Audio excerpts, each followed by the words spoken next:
Anch'io, sai, ho avuto la tua stessa esperienza. Pensavo che l'unico posto per vivere fosse questo negozio. Poi non devi avere rimpianti, perché l'unico posto per vivere è la persona a cui siamo più legati.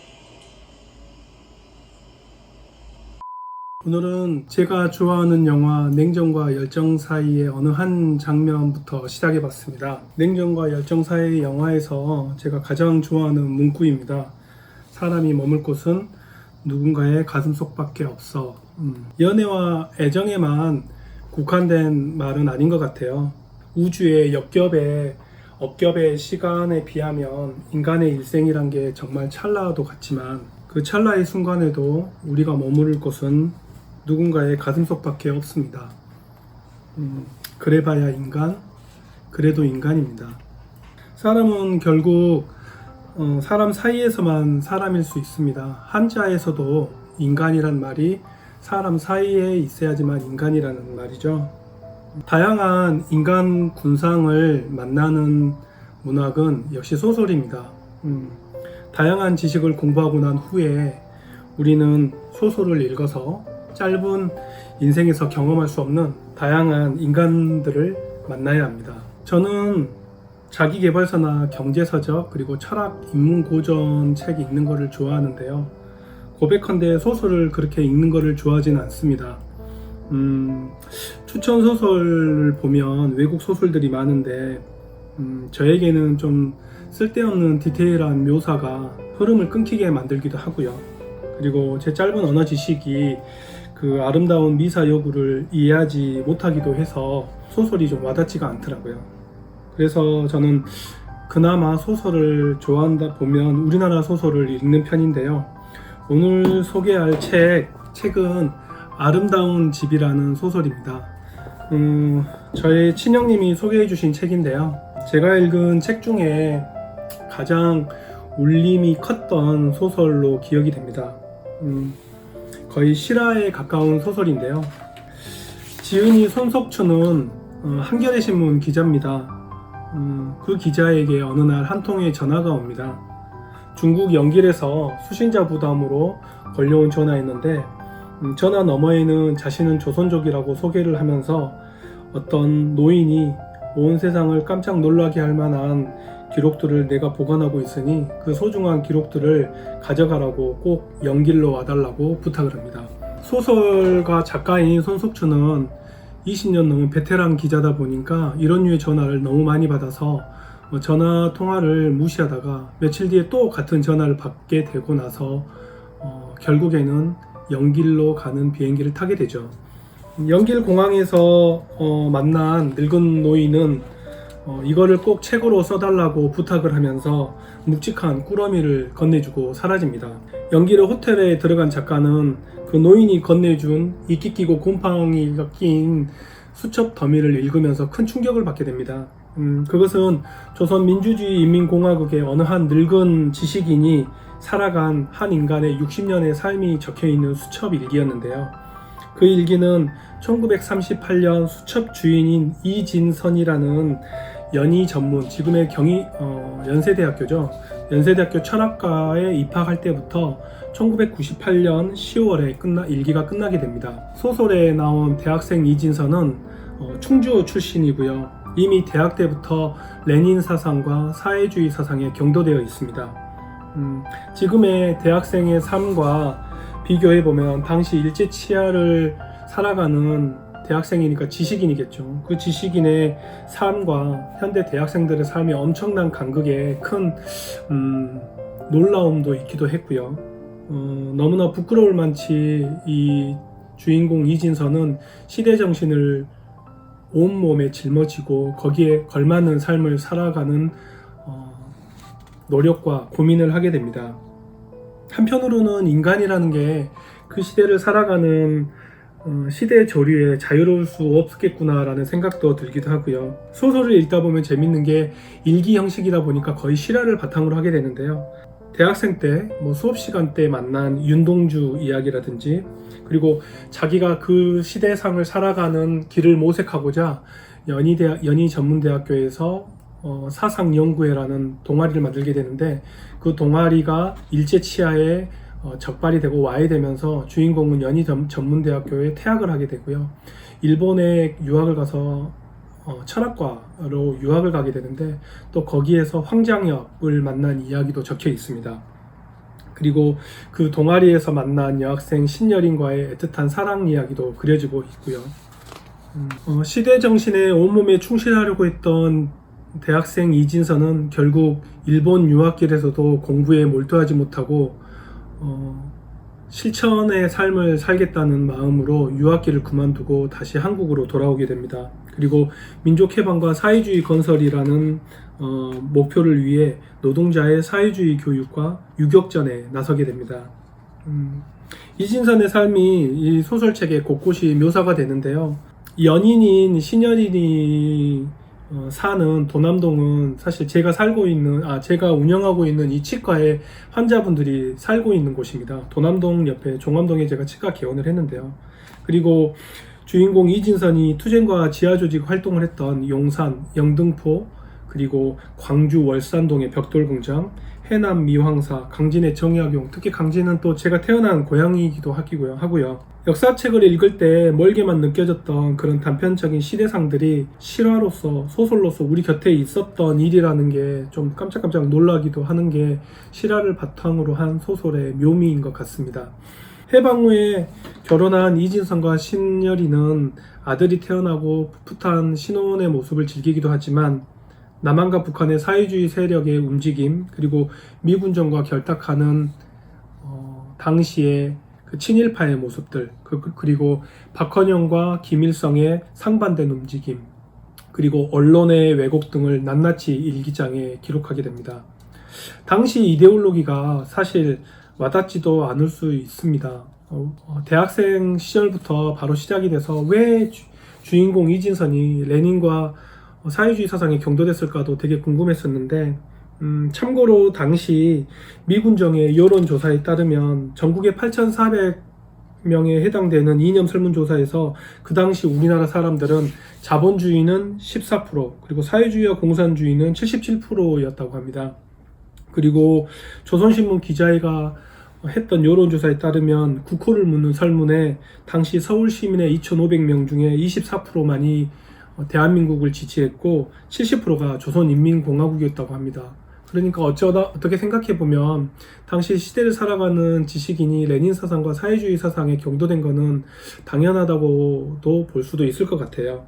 그래서 어쩌면 주인공이 시대 상황을 오판한 것은 당연한 것일 수도 있다는 생각도 드는데요. 이미 한반도의 운명이 미군과 소련에 의해서 결정되어 있다는 것을 모르는 주인공의 눈에 비친 당시의 정치 상황은 혼란과 혼돈 그 자체였다고 할 수 있습니다. 그리고 이거는 오롯이 주인공의 울분과 분노로 기록이 됩니다. 주인공은 미군정에서 수배를 내린 박헌영을 따라 북한에 올라가게 되고요. 박헌영 쪽에서 일하지만 북한은 이미 김일성에게 장악된 것을 보게 되죠. 그리고 일기는 갑자기 6.25 전쟁으로 기록이 됩니다. 제가 소설이라서 전체적인 소설을 다 읽지 않은 이상 부분을 읽는다는 게 의미가 없지만 6.25 1925년 그날을 묘사한 부분을 읽어보면, 해방전쟁이 시작되던 날 새벽 평양 집을 떠날 때 소돌이가 한 말이 더더욱 가슴을 울린다. 오래 보지 못할 터이니 엄마 말 잘 듣고 건강하게 지내라고 말하자 소돌이가 눈빛을 반짝이며 또박또박 씩씩하게 말했다. 아버지, 어디 가는지 난 다 안다. 근심 어린 여린을 바라보며 난 웃었다. 그래? 우리 서돌이 똑똑하구나. 어디 가는데? 혁명하러 가시죠. 다시 여린과 눈길이 마주치며 눈웃음을 지었다. 우리 아들이 혁명이 뭔지 알까? 그럼요, 왜 몰라요. 서돌이의 해맑은 눈이 다소 진지해졌다. 우리나라 사람들이 모두 잘 살게 아름다운 집을 짓는 거예요. 맞죠? 새맑은 목소리에 코끝이 살사했다. 마주본 여린의 콧장등도 이미 붉어졌다. 네. 그래서 주인공 작가 손석추는 이 장편 소설의 제목을 아름다운 집으로 했던 것 같아요. 그렇지만 6.25 전쟁 중에 1951년 바로 눈앞에서 아내 신여린과 아들 소돌이가 포탄에 맞아서 몸이 산산조각이 부서지는 것을 눈으로 직접 목격하게 됩니다. 그리고 전쟁통에 박헌영의 추천에 의해서 모스크바로 유학을 떠나게 됩니다. 박헌영은 이미 김일성에게 밀려서 사라질 것을 감지하고 훗날을 도모하기 위해 주인공이 장성하길 바랬던 것 같아요. 그리고 또 모스크바에서 주인공 이진서는 유학생 대표로 다시 황장엽을 만나게 됩니다. 그리고 이후 스탈린이 죽고 나서 한반도의 상황은 급격하게 휴전협정으로 쓸리게 됩니다. 전쟁이 끝난 후 주인공은 기자 생활을 하게 됩니다. 그리고 북한에서 당의 노선과 주인공의 생각이 점점 괴리되고 있다는 징후가 일기장 곳곳에 나타나게 되고요. 남로당 간부의 사형 소식, 그리고 박헌영의 사형을 목격합니다. 그렇지만 주인공은 김일성이든 박헌영이든 누가 권력을 잡는가는 중요치 않고 조선혁명을 위해서 당을 믿고 충성하기로 맹세를 합니다. 그리고 북한에서 기자 생활을 하면서 언론인 여성 최진과 다시 한번 운명적인 이끌림에 사랑에 빠지는데요. 정말 이게 너무나 소설의 마지막까지 드라마틱해서 이 소설의 스포일러를 노출할 수 있는 것 같아서 직접 읽어보길 권하는 마음에 최진과의 사랑 이야기는 언급하지 않도록 하겠습니다. 1960년에 한반도는 격동의 시기였습니다. 이승만 대통령의 하야, 그리고 박정희 대통령의 집권, 그리고 일본과의 국교 수립 등 주인공인 이진서는 북한에서 이제 기자 활동을 하기 때문에 남한의 신문을 접할 수 있어서 주인공의 눈에 비친, 북한 기자의 눈에 비친 남한의 모습도 일기장에 묘사가 되곤 합니다. 일기 곳곳에는 북한의 상황과 김일성 정권에 동조하지 않는 생각들이 드문드문 적혀 있고요. 김일성에서 김정일로 이어지는 권력 승계의 준비를 감지했는지 약간의 체제 불안도 감지하게 됩니다. 1972년 이진서는 서울 남북 적십자 회담 취재차 서울에 오게 되는데요. 사실대로 기사화하지는 못했지만 일기에는 당시 서울의 모습이 자기가 상상했던 것과는 너무 달라서 큰 충격을 받게 됩니다. 그리고 기록을 남기는 것에 대한 두려움 때문에 한동안 일기를 못 쓰게 됩니다. 그리고 더 이상 서울이 미제의 식민지가 아니고 평양과 다른 새로운 활력이 곳곳에 넘치는 모습에 상당한 충격을 받게 되고, 남한 젊은이들의 패기 넘치는 모습이 꽤 한동안 오랫동안 주인공의 일기에 자꾸 나오게 됩니다. 북한 김일성 정권에 대한 흔들리기 시작하는 믿음, 그리고 72년 서울을 목격한 시점부터 이진서는 북한에 대한 고뇌가 더욱 깊어집니다. 거기에 김정일이 조선혁명의 지도자로 대두되면서 주인공 이진서는 북한식 사회주의에 절망을 하게 되죠. 그리고 80년 주인공 이진서는 언론인으로서 정년퇴임을 하게 되고요. 김정일은 후계자로서 공식 선언이 됩니다. 주인공 이진선이 언론인으로서 북한식 사회주의에 대해 절망을 하면서 나온 글도 한번 인상이 깊어서 읽어보겠는데요. 인간의 삶에서 개인주의가 지니고 있는 의미를 우리 당은 지나치게 경시해온 것은 아닐까 하는 자각이 싹트고 있다. 자본주의 단계를 거치지 않는 사회주의가 지닐 가장 큰 위험성이 우리 당과 언론에서 엿보이기 시작한다는 슬픈 확신이 어쩔 수 없이 생기고 있다.